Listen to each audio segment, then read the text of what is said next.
घोंसलापुर नाम के एक छोटे से जंगल में एक बहुत ही सुंदर बाग था। लेकिन कोई भी जंगल वाला उस सुंदर बाग में जाने से डरा करता था। उनका मानना था कि अक्सर बाग के उस पार वाली गुफा के अंदर से किसी जिन्न की आवाज़ें आती हैं, जो आते जाते परिंदों को आवाज़ें देता है, जिससे जंगल वाले सभी परिंदे बहुत डरा करते थे। एक दिन जंगल के दो परिंदे खेत पर आपस में बात करते हुए, अरे भाई, कल मैं उस बाग की तरफ गया था, वहाँ फिर से उस जिन्न की वही डरावनी आवाज़ें आ रही थीं। अरे क्यों भाई, क्या करने गए थे तुम वहाँ? क्या तुम्हें नहीं पता, बाग की पास वाली गुफा में जिन्न रहता है। अगर वो तुम्हें कहीं कुछ कर देता तो आइंदा फिर उस बाग की तरफ मत जाना। तभी वो वहाँ से बात करते हुए खेत से उड़ जाते हैं। अगले दिन जंगल का एक नौजवान तोता रांझा, यार, इस गुफा में से आवाजें कौन देता होगा? मुझे इसके पीछे जरूर कोई राज नजर आता है। रांझा भैया, जो भी हो, लेकिन गलती से भी उस गुफा के अंदर मत जाना। हाँ, इस गुफा का रहस्य तो मैं जान कर रहूंगा। सब जंगल वाले डर के साए में आखिर कब तक रहेंगे? इसके बाद शाम हो गई और रांझा और इसका दोस्त अपने अपने घर चले गए। अगले दिन सुबह सारे जंगल में सन्नाटा था। रांझा के घर के बाहर उसकी लाश रखी हुई थी। सब रो रहे थे। शाम को बस ये बोल के घर से निकला था कि आज एक रहस्य से पर्दा उठाने जा रहा हूँ। मेरे रांझा की बहादुरी से ले डूबी, हाय मेरा बच्चा। हो ना हो, या उस गुफा वाले जिन नहीं किया है। उसी जंगल में एक धनु नाम का कबूतर रहता था, जो कि एक व्यापारी था। इसकी दो बेटियां थीं, टूनी और टुनटुनी। इन दोनों को रंग बिरंगे फूलों का बहुत ही शौक था।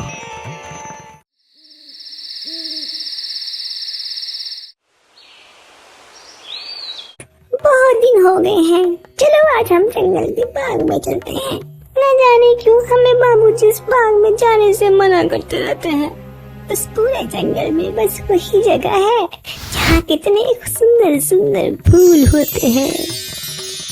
हटूनी, वो बाग सच में बहुत सुंदर है। उस बाग में बहुत सुंदर सुंदर फूल होते हैं, लेकिन बाबूजी हमें जाने ही नहीं देते। वो कहते हैं जंगल के बाग के उस पार एक गुफा है और वो बहुत ही भयानक है। हमारा जाना वहाँ सही नहीं होगा। लेकिन जंगल के राजा भाई की मौत के बाद तो गुफा और भी ज्यादा डरावनी लगने लगी है। अरे टुनटुनी, ये सब झूठी बातें हैं। मुझे नहीं लगता वहाँ कुछ ऐसा है। और वैसे भी जंगल वालों ने उस जिन को देखा नहीं है, बस उसकी आवाज सुनी है। अगर सच में वहाँ कोई जिन होता तो जंगल वालों के सामने न आता। हाँ, बोल तो सही रही हो टोनी। मुझे भी लगता है कि वहाँ कुछ नहीं है।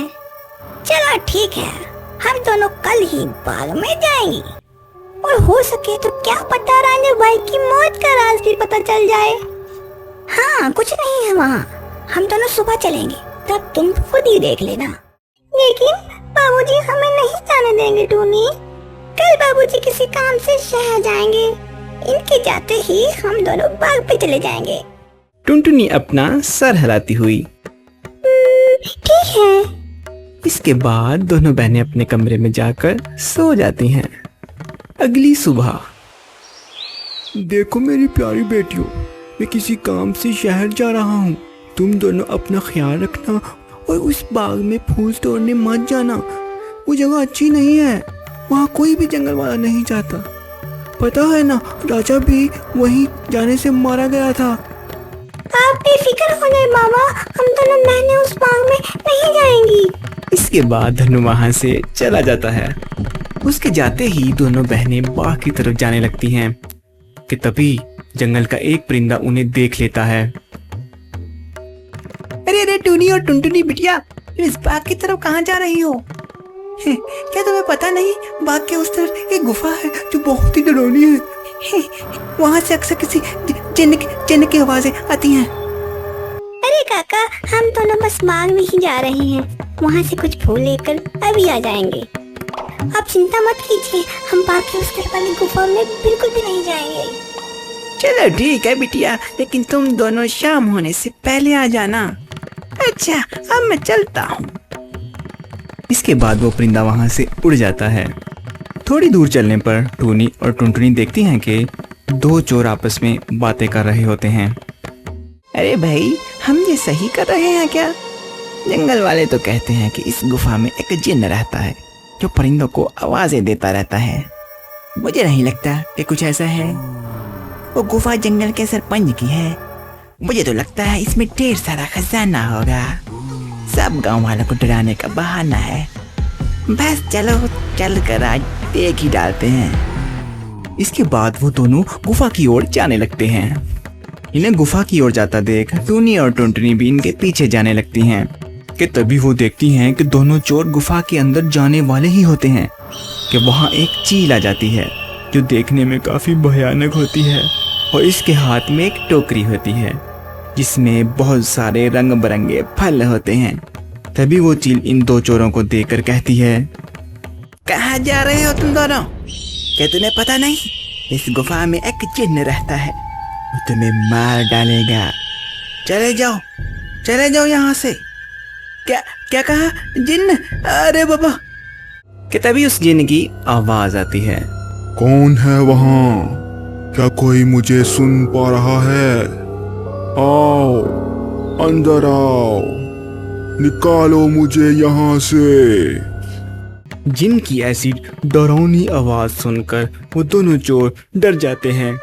अरे भैया भागो, इस गुफा के अंदर तो सच में कोई जिन्न है, भागो यहाँ से। और वो दोनों वहां से भाग जाते हैं। मैंने तो पहले ही कहा था यहाँ दोबारा मत आना, वो तुम्हें जिंदा नहीं छोड़ेगा। ये सब टूनी और टुनटुनी देख रही होती हैं कि तभी वहाँ टूनी और टुनटुनी के सामने वो चील आ जाती है जो देखने में काफी भयानक होती है, जिसके हाथ में बहुत सारे रंग बिरंगे फल होते हैं। कहाँ जा रही हो तुम दोनों?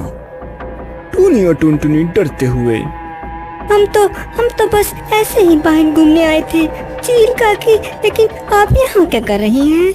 मैं तो यही रहती हूँ, यही बाग मेरा घर है। तुम दोनों यहाँ से जल्दी चली जाओ, वरना वो जिन्न तुम्हें छोड़ेगा नहीं। जाओ यहाँ से।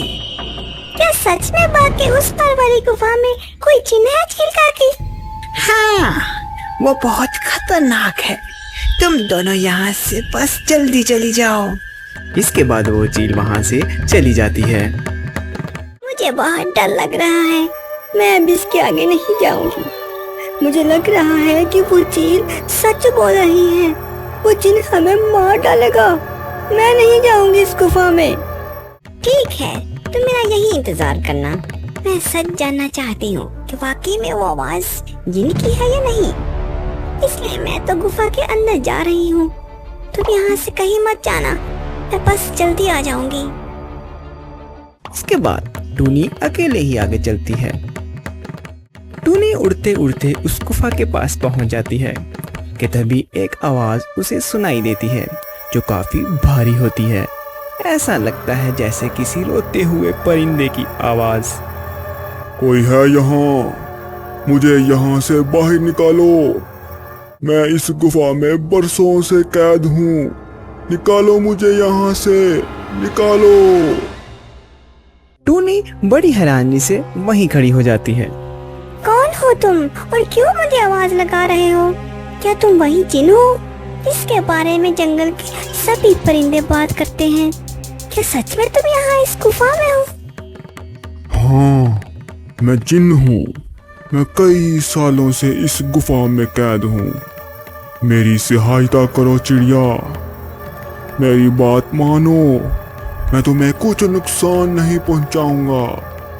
तुम मुझे इस गुफा से आजाद कर सकती हो। इसके बाद यहाँ से हमेशा के लिए चला जाऊंगा। मेरी सहायता करो। क्या सच में हमेशा के लिए तुम यहाँ से चले जाओगे? मैं तुम्हारी सहायता जरूर करूँगी। मुझे क्या करना होगा जिन? मुझे बताओ, मैं अवश्य करूँगी।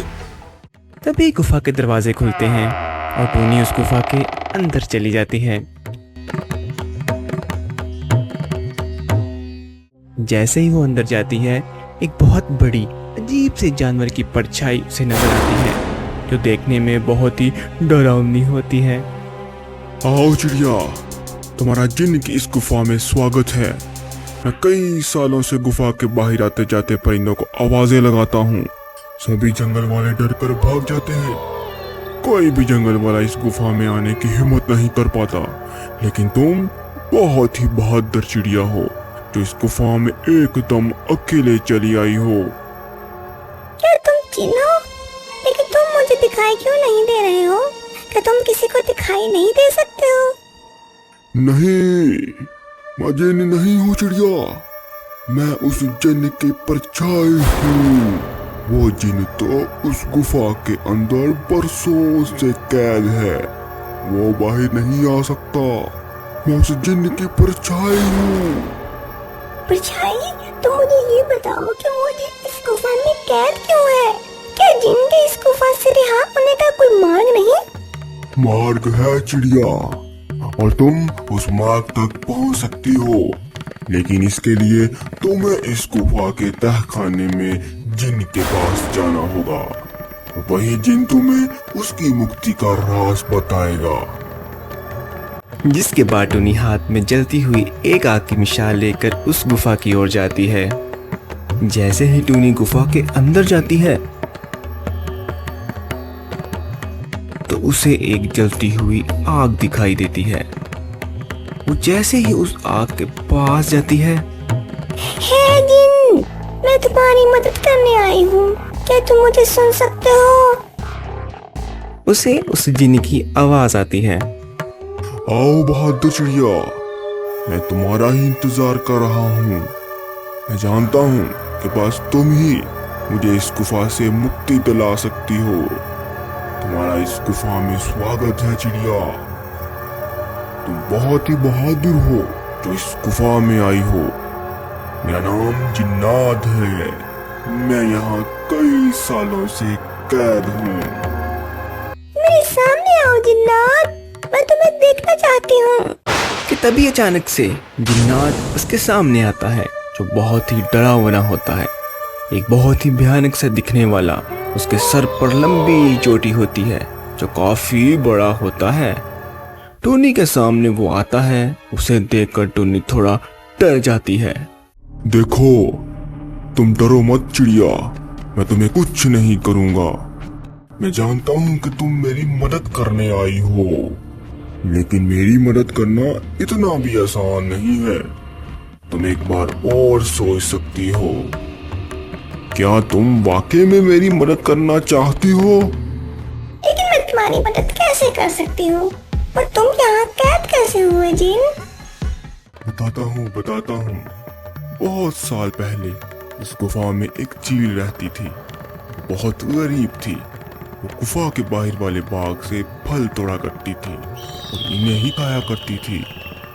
एक दिन उसने बाग के सारे फल तोड़ दिए और यहाँ इस गुफा में लेकर आ गई। उन्हीं फलों के बीच एक रहस्यमय फल भी था। वो बहुत ही चमकदार भी था और जिस पर मेरी नजर भी थी। वो फल मेरी उम्र 100 साल बढ़ा सकता था, लेकिन मैं उस फल को तब तक नहीं छू सकता था जब तक कोई परिंदा उस फल को उसके पेड़ से न तोड़ डाले। एक दिन वो चील चमकदार फल को उसके पेड़ से तोड़कर इस गुफा में ले आई। जब मैंने देखा तो मैं इसके पीछे इस गुफा में आ गया और मैंने उससे कहा, ऐ चील, तुम जो बाग से सबसे सुंदर और चमकदार फल तोड़ कर लाई हो वो मुझे दे दो। इसके बदले में तुम जो भी 2 इच्छाएं मांगोगी वो पूरी होंगी। ठीक है, मैं तुम्हें वो फल दे देती हूँ, लेकिन मेरी 2 इच्छाएं हैं। पहली ये कि मुझे वरदान दो कि आज से ये सारा बाग मेरा होगा, और दूसरी ये कि हाँ, जल्दी बताओ, दूसरी क्या?